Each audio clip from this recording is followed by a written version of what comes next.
Hey guys, Brian from JB Custom Woodworking here again. Today I want to talk to you about something that I didn't realize was sort of happening in my shop, and it's probably happening in a lot of other shops.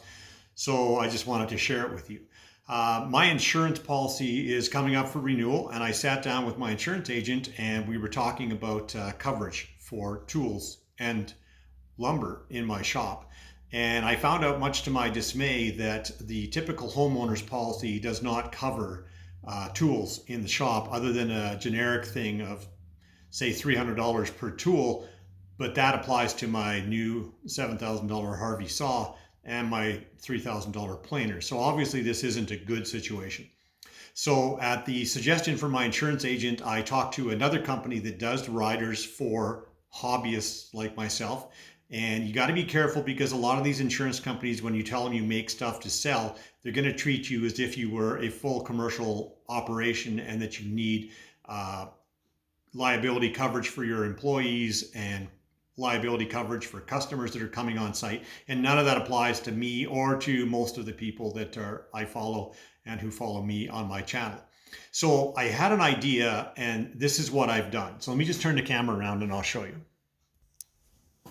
I started out by laying out all of my hand tools. Now, this is just my Milwaukee section, and this is where it suddenly realized, or made me realize, just how important this is. The number of tools that people collect over the years can really add up. And if you're not keeping up on your insurance company and you have a catastrophic event, it can be a very hard thing to overcome. So what I did was I laid out all my tools, and then I went through in a really kind of mundane way, and I just described them all to myself. For example, this is a Milwaukee 18-volt circular saw. This is the 18-volt Sawzall. This is the drywall screw, etc., etc.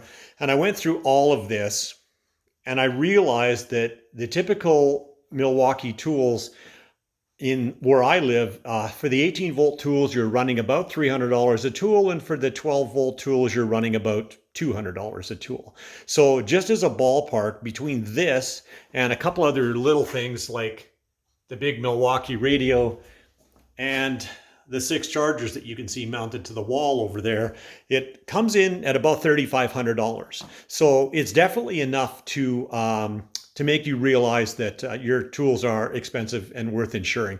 And this doesn't count my DeWalt and my Porter cable and my Craftsman and my Bosch and Festool and all the other tools. So what I did was I laid out every tool I had on my saw and on my workbench, and I shot a video. And by the time I'd finished, the video was about 15 minutes long.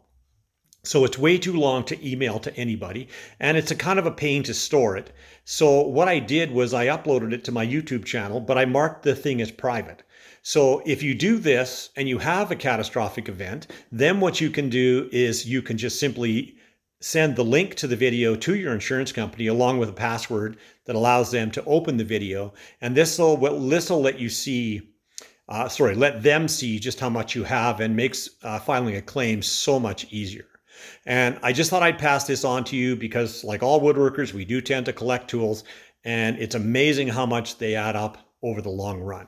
So if you do this, you'll be much better off in the long run if you unfortunately do have a catastrophic event such as a fire or a flood. So that's all I got to share for today. Thanks for watching.